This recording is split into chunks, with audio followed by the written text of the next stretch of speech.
Shalom anak-anak ibu, kita kembali dalam pembelajaran kita tematik bahasa Indonesia. Kita masuk dalam tema yang kedua, subtema yang keempat. Jadi merupakan subtema yang terakhir dari tema yang kedua. Kita langsung ya nak, kita lihat materi kita. Nah, jadi menyayangi hewan. Ada beberapa cara yang bisa kita lakukan untuk menyayangi hewan. Kemarin kita sudah bahas bagaimana cara merawat tumbuhan.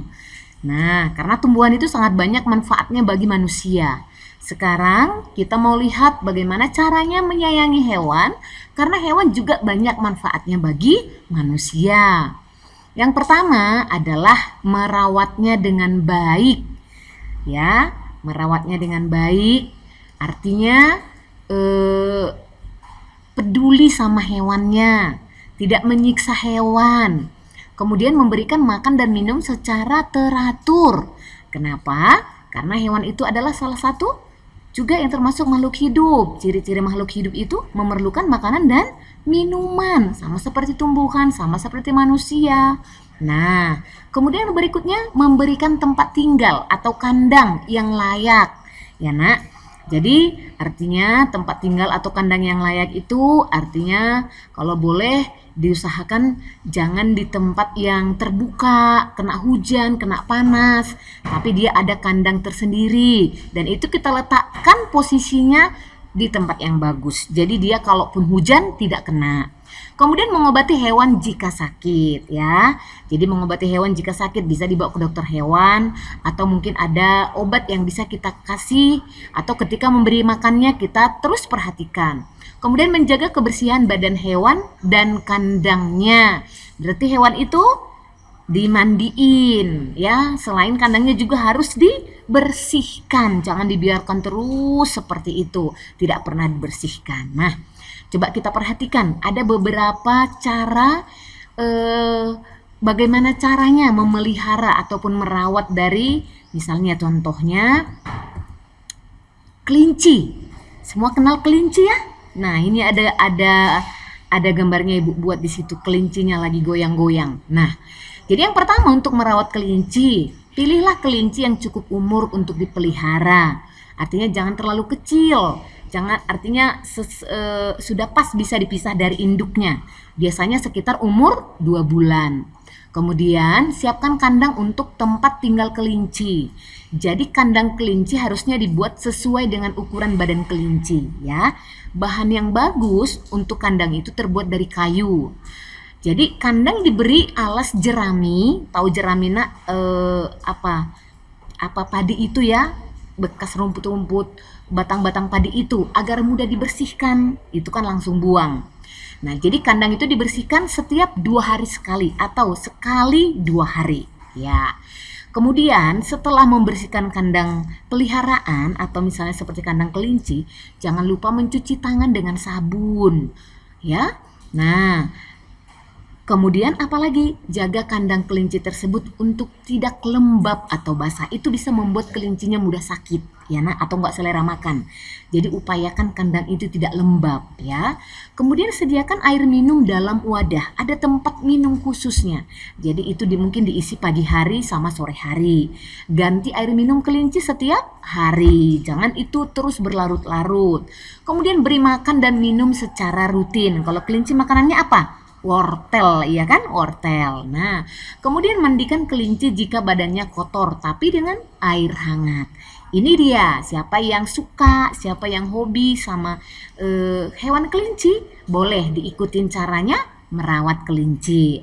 Nah, berikutnya, coba kita lihat cara merawat anak ayam. Anak ayam kenal? Ini dia, Ibu juga kasih contoh di sini gambar anak ayam.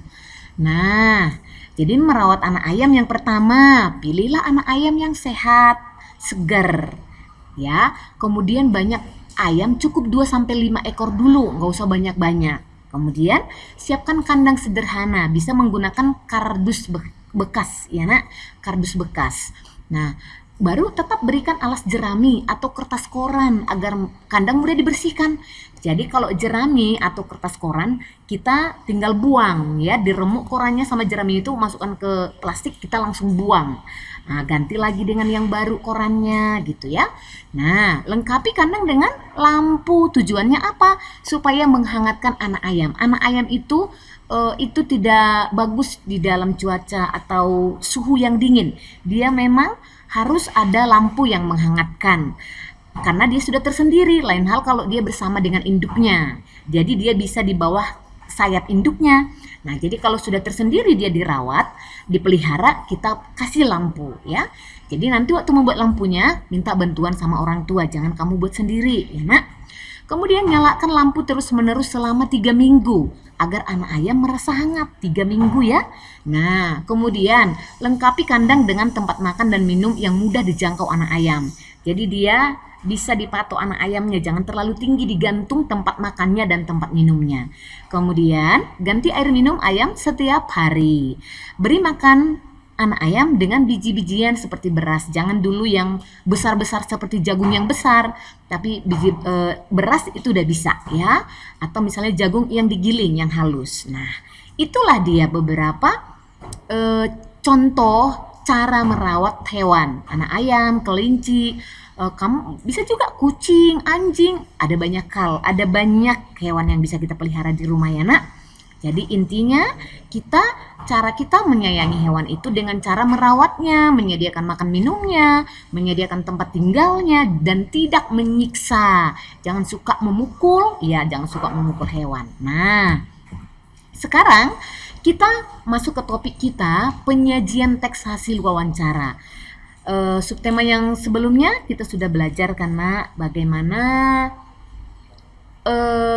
sebuah wawancara dilakukan. Ada narasumber, ada pewawancara. Sebelumnya menentukan temanya dulu. Kemudian menyusun pertanyaan sesuai dengan kata tanya, apa, mengapa, bagaimana, supaya mudah untuk dalam proses wawancaranya. Nah, jadi sekarang hasil wawancara itu ditulis menggunakan kosakata baku. Kemarin Ibu udah jelasin.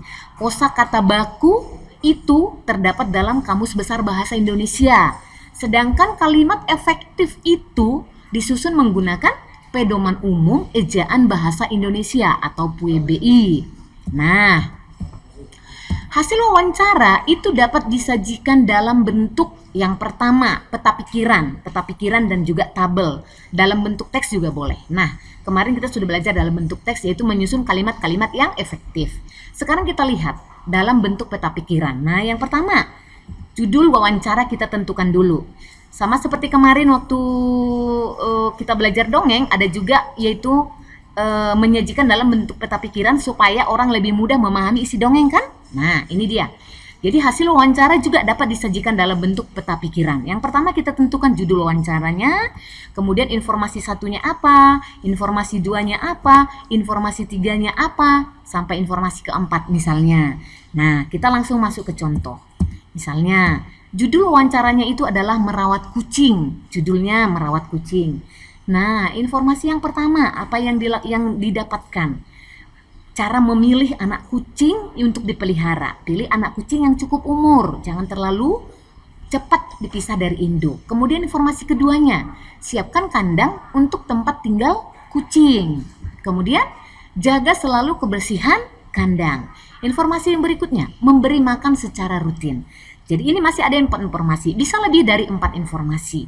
Jadi dari peta pikiran ini bisa kita lihat, oh ternyata cara merawat kucing itu, nah, memilih anak kucing yang cukup umur dulu, menyiapkan kandangnya, menjaga kebersihan kandangnya, kemudian memberi makan secara rutin.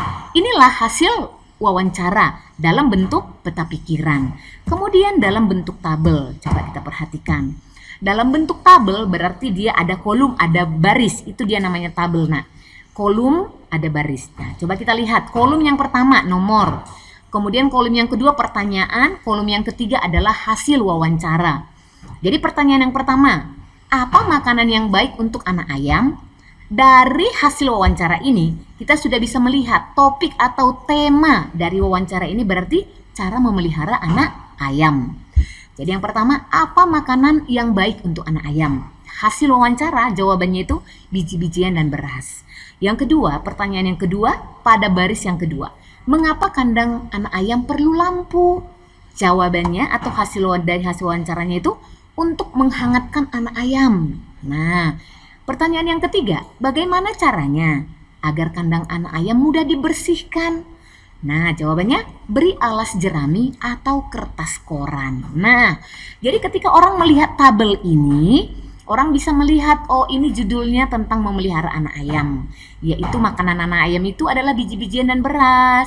Kemudian lampu itu perlu menghangatkan anak ayam. Kemudian supaya kandangnya mudah dibersihkan, harus diberi alas jerami dan kertas koran. Nah, itu dia cara menyajikan hasil wawancara. Sekarang kita masuk dalam topik yang berikutnya, yaitu menuliskan cerita sesuai gambar. Misalnya, ada beberapa gambar yang disajikan. Ya, jadi kita mau menceritakan gambar tersebut. Apa yang harus kita lakukan supaya bisa membentuk sebuah cerita yang memang sesuai dengan gambar tersebut. Jadi, cerita bergambar itu adalah cerita yang disajikan dalam bentuk gambar. Cerita yang disajikan dalam bentuk gambar. Langkah-langkah membuat cerita bergambar yang pertama, perhatikan urutan dari cerita bergambar. Urutannya dulu diperhatikan. Kalau misalnya itu tentang merawat hewan, misalnya ada gambar yang pertama itu dia memegang anak ayam yang kecil. Kemudian yang kedua itu dia menyiapkan kandang. Kemudian yang ketiga itu dia menyiapkan tempat makan dan minum. Nah, kita urutkan dulu, kita perhatikan urutannya, ya. Kemudian catatlah informasi, situasi, serta kejadian yang terlihat dari gambar. Misalnya gambar yang pertama itu tadi dia memegang anak ayam, berarti dia baru mengambil anak ayam, mau dipelihara. Nah, catat informasi dan situasi, serta kejadian yang terlihat dari setiap gambar. Kemudian, buatlah kalimat-kalimat efektif berdasarkan informasi tersebut. Selanjutnya, rangkailah kalimat-kalimat tersebut menjadi cerita yang padu. Cerita yang padu, cerita yang berkesinambungan, cerita yang punya arti, ya. Nah, itulah dia caranya menuliskan cerita sesuai dengan gambar. Baik, untuk contoh langsungnya nanti kita bahas dalam Google Meet ya, Nak. Nah, yang terakhir yaitu menentukan penokohan pada dongeng. Kemarin tokoh itu adalah salah satu unsur dari dongeng. Jadi penokohan itu adalah tokoh yang ada dalam dongeng beserta sikap dan sifatnya. Jadi memahami penokohan pada dongeng akan membantu kita memahami isi dongeng tersebut. Ini Bu rasa tidak ada kesulitan untuk menentukan penokohan pada dongeng ya. Nah, jadi untuk materi kita bahasa Indonesia hari ini, Ibu rasa cukup sekian. Nah, Ibu harap kamu boleh tetap semangat dalam belajar walaupun masih dari rumah dan tetap bisa melihat video. Nah, dan juga kita boleh tetap membahasnya di dalam Google Meet. Oke? Shalom anak-anak Ibu. Tuhan Yesus memberkati.